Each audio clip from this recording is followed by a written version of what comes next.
Hier, je suis allé nager, 20 minutes, pas 1 heure, 20 minutes. Et à un moment, j'ai discuté avec une personne et en 5 minutes de discussion, je me suis dit: «Oh, pétard, c'est pour ça que les adultes ne progressent pas en natation». Bonjour et bienvenue sur Swim Smart, je suis Théo, éducateur sportif, créateur de Swim Smart, le podcast qui t'aide à intégrer la natation dans ta vraie vie. Pas dans une vie idéale où tu nages 5 fois par semaine avec un coach au bord du bassin, non, dans ta vraie vie avec tes journées chargées, ton mal de dos et le bassin municipal le mardi soir. Et Swim Smart, c'est tout un écosystème de contenus gratuits, les podcasts, la newsletter et des contenus payants.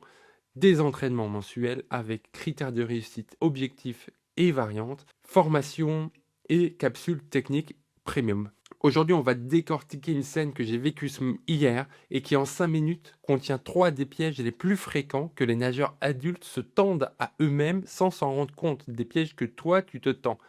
On va regarder ensemble pourquoi une mini-séance peut valoir plus qu'une séance d'1 heure, ce qui se passe vraiment quand on juge la séance du voisin et justement suite à cet échange que je vais te raconter, j'ai créé un outil pour toi, toi qui sais pas trop où tu en es ou qui sais pas trop où tu veux aller. C'est un diagnostic. Si tu sens que ta natation tourne en rond et que tu ne sais pas par quel bout reprendre, j'ai mis en ligne un diagnostic, 10 questions, 3 minutes pour le faire et tu sors avec ton profil de nageur qui stagne. Et c'est pas un test pour te ranger dans une case, c'est un point de départ pour savoir où porter ton effort en priorité. Comme juste savoir quel profil tu es, ça suffit pas. Tu as avec un plan d'action de 7 jours avec 3 séances pour pouvoir te mettre le pied à l'étrier, même si on va pas faire de cheval, et lancer ta progression parce qu'il faut être dans l'action. Tu le trouves sur swimsmart.fr/diagnostic, le lien est en description. C'est parti.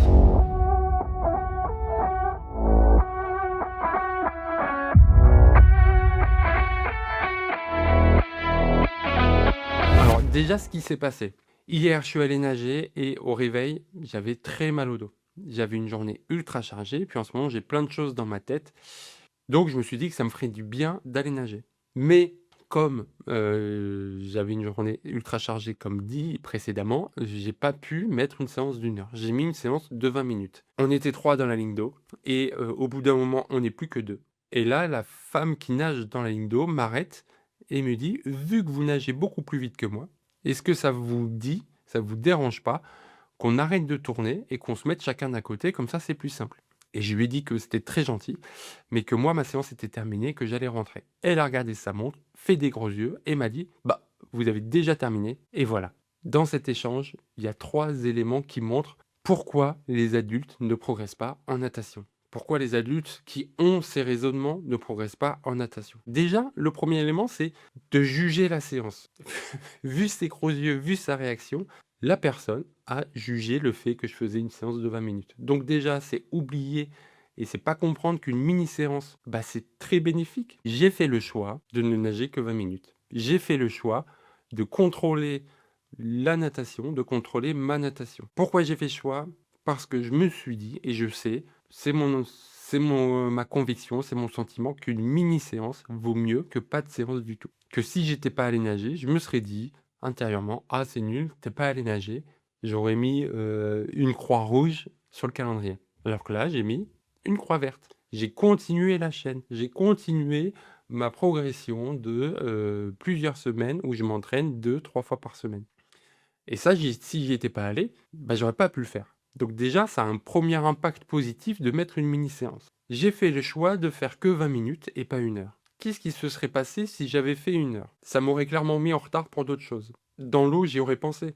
Je sais que j'aurais nagé en me disant: «Mince, t'as ça à faire, t'aurais dû faire ça, il faut que tu fasses ça, il va falloir que tu gagnes du temps là-dessus» et cetera et cetera. Et du coup, pendant la séance, je me sens pas bien parce que j'ai l'esprit ailleurs, je suis pas focus. Je culpabilise sur le fait d'avoir priorisé quelque chose à la place de quelque chose d'autre et en sortant, je suis stressé parce que ma liste de choses à faire ou ma liste de rendez-vous n'a pas diminué pendant la séance, bien au contraire et du coup, je vis mal ce retour à la réalité et je passe une mauvaise journée. Donc je remplace un moment de détente, un moment de progression, un moment à moi par quelque chose de négatif, de stressant, de culpabilisant. Et tout ça parce que je me serais forcé à faire 1 heure. J'ai fait le choix de prendre le contrôle et de me dire: «J'ai besoin de nager, pour mon mal de dos. J'ai besoin de nager pour mon esprit où j'ai des choses à régler. Et quand tu es dans l'action, ton cerveau, il va être plus créatif, il va être plus productif quand tu fais quelque chose. C'est pour ça, par exemple, que tu as des idées sous la douche. C'est parce que tu es en train de faire quelque chose, tu es en mouvement et du coup, ton cerveau, il est plus créatif. C'est pour ça que tu arrives à avoir des idées quand tu cours. Quand c'est pas le moment d'avoir des idées, c'est là où tu as les idées. Mais c'est parce que ton corps est en mouvement, que ton cerveau travaille, tout en faisant une action où il n'y a pas besoin d'être énormément concentré. J'ai fait ce choix-là. J'ai fait le choix d'aller nager. Et j'ai fait le choix d'intégrer la natation dans mon emploi du temps du jour. Parce que si jamais tu forces, là, ça ne marchera pas. Imagine que tu es en train de faire un puzzle ou un puzzle, je ne sais jamais comment on dit. Imagine que tu fais un puzzle et tu as une pièce, la natation, que tu veux faire rentrer et tu forces et tu forces et tu forces. Bah, le puzzle, il sera jamais fini. Donc il faut bien se dire qu'une mini-séance n'est pas une séance ratée par défaut. C'est une séance entière, sauf qu'elle est plus courte. Et par contre, la condition pour qu'elle soit complète, c'est que tu l'as fait en conscience. C'est pas tu vas nager pour nager. Non. Moi, j'avais des objectifs. Je voulais nager pour me détendre le dos. Je voulais nager parce que j'avais un problème à résoudre et tout. Ce qui fait que déjà, dans la conception de ma séance, bah, c'est bien plus facile. Je sais ce que je viens faire, donc je sais comment créer ma séance. J'ai des problèmes de dos, donc je vais travailler en amplitude, je vais travailler en glisse. J'ai un problème à résoudre, donc ça veut dire qu'il faut que je nage sans être trop focus, donc je fais pas de technique. Je veux réfléchir, donc ça veut dire qu'il faut que je fasse des grandes distances. Faut pas que je fasse des 50 mètres, parce que si je fais des pauses, après, l'esprit aussi, il s'arrête. Donc là, j'ai fait une séance complète avec un objectif, ce qui me permet en sortant de dire est-ce que j'ai réussi ou pas réussi, et j'avais plus mal au dos, et j'avais résolu un problème. Donc la séance, elle n'est pas ratée, elle n'est pas par défaut, elle n'est pas inutile. J'ai rempli l'objectif du jour et j'ai complété la chaîne de semaines avec entraînement. Et c'est toute la différence entre j'ai perdu mon temps 20 minutes parce que je suis allé dans l'eau mais je ne savais pas pourquoi, bah, j'ai optimisé ces 20 minutes pour en faire une séance efficace. Et attention, je le dis à chaque fois mais je le répète, c'est pas parce que je dis qu'il faut avoir un objectif que prendre du plaisir n'est pas un objectif. Si tu vas dans l'eau en te disant ben je veux prendre 20 minutes pour avoir ce temps à moi, pour être bien, pour reprendre du plaisir, c'est un objectif qui est tout à fait louable. La seule différence entre se dire je nage 20 minutes et je nage 20 minutes pour prendre du plaisir, c'est que quand je nage 20 minutes pour prendre du plaisir, j'ai un objectif, je sais comment faire ma séance et je sais si elle était efficace ou non. Donc, je progresse. Et en fait, la vraie comparaison, elle n'est pas de se dire 20 minutes contre 1 heure. Non, elle est 20 minutes ciblées contre 1 heure pas ciblée. Qu'est-ce qui est le mieux? Elle est 20 minutes contrôlées contre 1 heure forcée. Qu'est-ce qui est le mieux? Et là, selon moi, la mini-séance ciblée, elle va tout le temps gagner. Donc ça, c'est le premier piège. Et il va s'éviter tout seul dans ta tête avant de partir. Le deuxième, il arrive plus tard. C'est quand elle juge ma séance. Juger la séance du voisin, te dire, tiens, lui, il fait une séance n'importe comment, bah en fait, ça te met toi sous ton jugement. Parce que du coup, tu vas dire, attends, si moi je juge la séance d'à côté, lui aussi va juger ma séance. Et là, ça va devenir. Donc la dame qui me regarde et qui me dit, ouais, vous avez déjà fini, elle pense pas mal faire, elle est surprise. Mais parce que elle a une norme dans sa tête. Elle dit qu'une vraie séance, c'est plus long que ça. Elle constate, elle s'étonne, elle commente. Et moi, je m'en fiche. Je suis assez grand pour me pas donner d'importance à la pensée des autres. Mais ce qui est pas bon, c'est que si elle se dit qu'une séance est plus longue que ça, la fois où elle va avoir besoin de faire une séance que d'une demi-heure, elle va pas le faire. Alors, elle va mal vivre. Parce qu'elle, elle va se dire, bah non, une séance, c'est plus long que ça. Une séance, c'est 1 heure.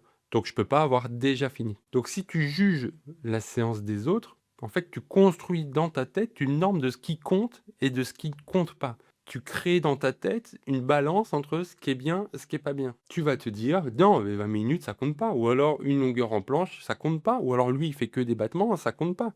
Une séance où tu fais de la technique, ça compte pas.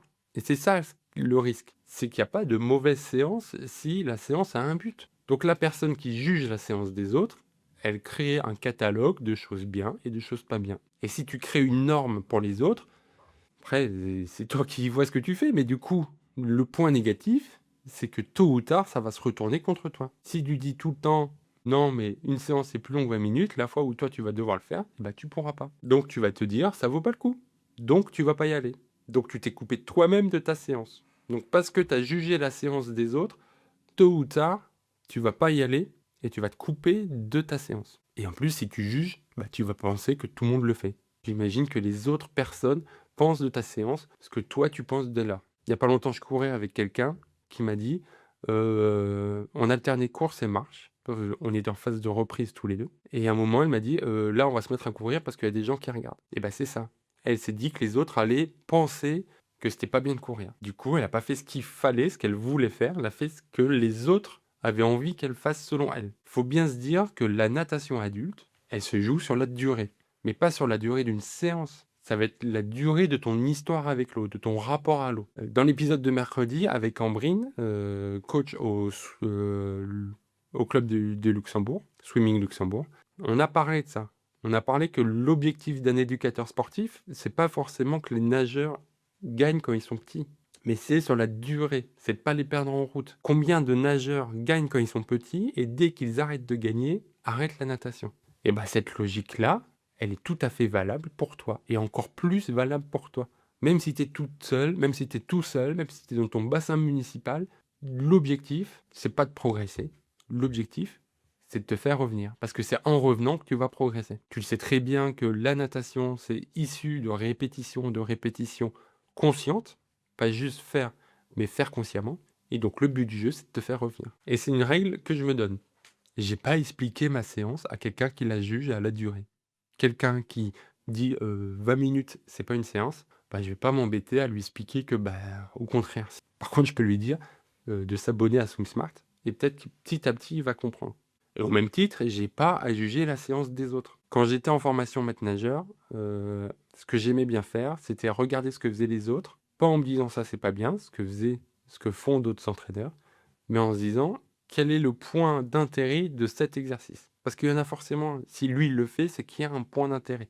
Donc le trouver. Et après, d'aller voir cet éducateur et lui demander pourquoi. Je te dis pas qu'il faut pas regarder ce que font les autres nageurs. Je te dis de regarder ce que font les autres nageurs en ayant l'esprit ouvert et la curiosité et aller lui demander. Tu ne sais pas pourquoi il fait un exercice, plutôt que de se dire tiens l'exercice il est bizarre, bah déjà essaye l'exercice, ressens ce que c'est, essaye de trouver ce que tu travailles, et puis au final, va lui demander.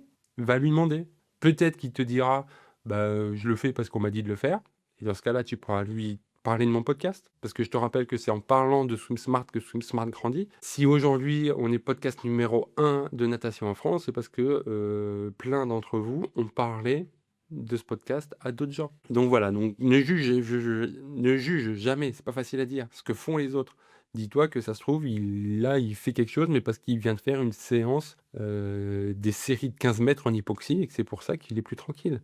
Peut-être qu'il revient d'une blessure. Peut-être que ça fait 2-3 ans qu'il n'a pas nagé. Peut-être qu'il n'est pas à l'aise. Tu sais pas, on nage à côté. Donc ça, c'est le deuxième piège. Et c'est là qu'arrive le troisième piège, toujours dans la discussion. La femme m'a donné 2 phrases et j'ai vu ces 3 problèmes-là.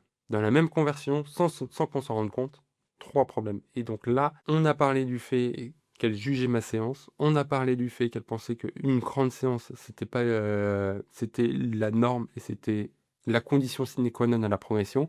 Et là, elle a cherché la facilité. Quand la dame me propose, on s'arrête de tourner chacun de son côté, non, on s'arrête de tourner et on se met chacun de son côté, on suit la ligne, ça sera plus simple. Donc l'intention, elle est bonne. Elle se dit, elle veut éviter qu'on se gêne. Et elle a raison sur ce point, ça sera plus simple. Sauf que bien souvent, dans une ligne d'eau, plus simple, ça veut dire moins riche. Et c'est vrai à plein d'endroits dans ta pratique. Donc, on va essayer de voir qu'est-ce que ça apporte de tourner.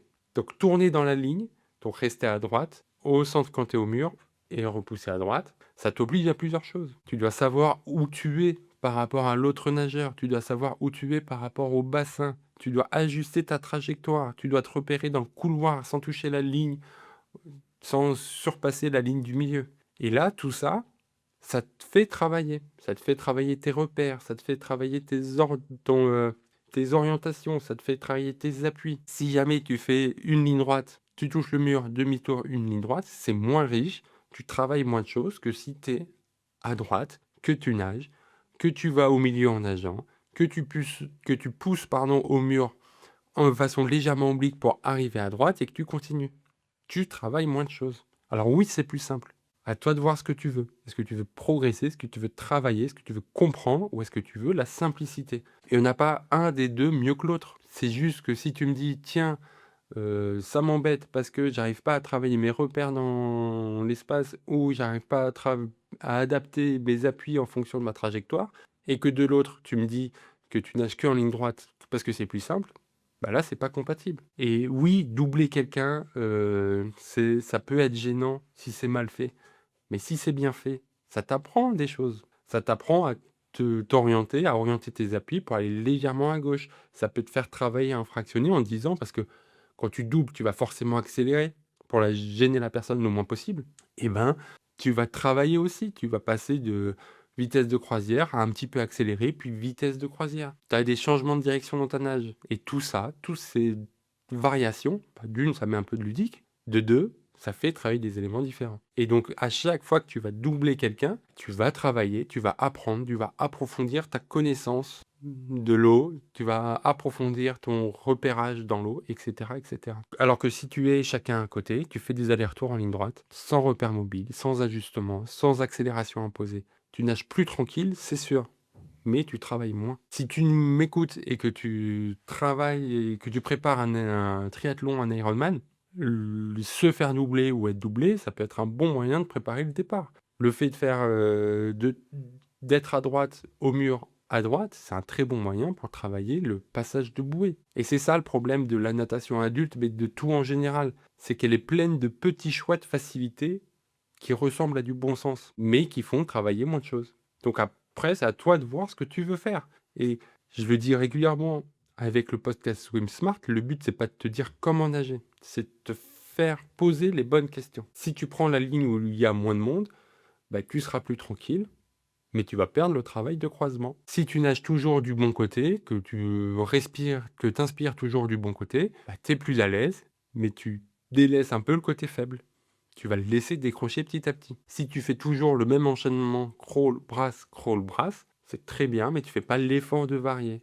Donc ça veut dire que tu vas faire ronronner ton corps. Tu peux très bien choisir de prendre ces facilités. C'est pas un reproche. Mais si tu fais ces choix-là, et qu'à la fin de mois, tu te demandes pourquoi tu ne progresses plus, c'est peut-être tous les choix que tu as fait pour simplifier la chose. Et reprendre le contrôle de ta natation, c'est ça. C'est de réussir à faire le lien entre ce que tu fais dans l'eau et quel est l'impact sur ta progression. C'est pas facile. Sur ta progression. Si tu stagnes, si tu as l'impression de stagner, c'est pas toi le problème.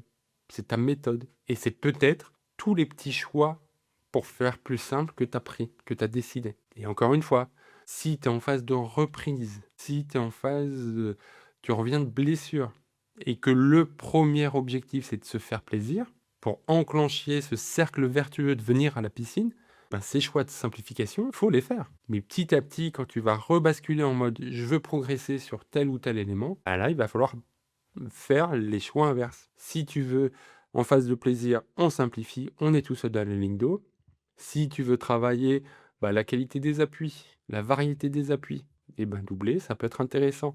Si tu travailles le fait d'être ton équilibre, conserver ton alignement quand tu nages, le fait de se faire doubler, ça rajoute des vagues, ça rajoute une dimension un peu plus difficile à ton alignement. Donc ça travaille. Voilà. Et tu vois, en une discussion, la personne m'a juste dit « Vous allez beaucoup plus vite que moi, on n'a qu'à se mettre chacun d'un côté, ça sera plus simple. Et votre séance, elle est déjà terminée. » Et bien là, tu as 3 pièges. Et c'est 5 minutes de conversation, même pas. Donc pour rappel, le premier, c'est de raisonner en tout ou rien sur la durée de tes séances. Et du coup, de refuser de faire des séances, des mini-séances ciblées, qui feraient toute la différence dans un mois. Parce que si une fois par semaine, tu rajoutes une mini-séance de 20-30 minutes, ça te rajoute 2 heures de natation dans le mois. C'est pas rien. Le deuxième, c'est de juger les séances des autres à la durée, à l'allure ou à ce qu'ils font, parce que ça va créer une norme chez toi et le filtre que tu imposes aux autres, tôt ou tard, tu vas te l'imposer à toi. Et le troisième, c'est de céder à la facilité dans le bassin, alors que justement, la richesse du travail, la variété du travail est souvent dans la petite contrainte que tu hésites à garder. 3 pièges, 3 choix. Tu peux décider de quoi tu fais avant ta prochaine séance, de quoi tu regardes quand tu arrives au bord du bassin et de quoi tu acceptes quand un voisin te présente la version simple. Et si là, en m'écoutant, tu te dis « moi je tombe surtout dans le deuxième » ou « moi c'est clairement le troisième », c'est exactement le signal que le diagnostic est fait pour toi. Il y a 10 questions, 3 minutes pour le remplir, et ça va te donner ton profil de nageur adulte qui stagne. Et surtout, ça va te donner un plan d'action pour déclencher ce fameux cercle vertueux pour te mettre le pied à l'étrier. Tu le retrouves sur swimsmart.fr/diagnostic. Le lien est dans la description. Si tu es encore là, c'est que l'épisode t'a intéressé ou plu, voire les deux. Donc s'il te plaît, abonne-toi, partage, parle-en. Et nous, on se retrouve très vite. Belle journée.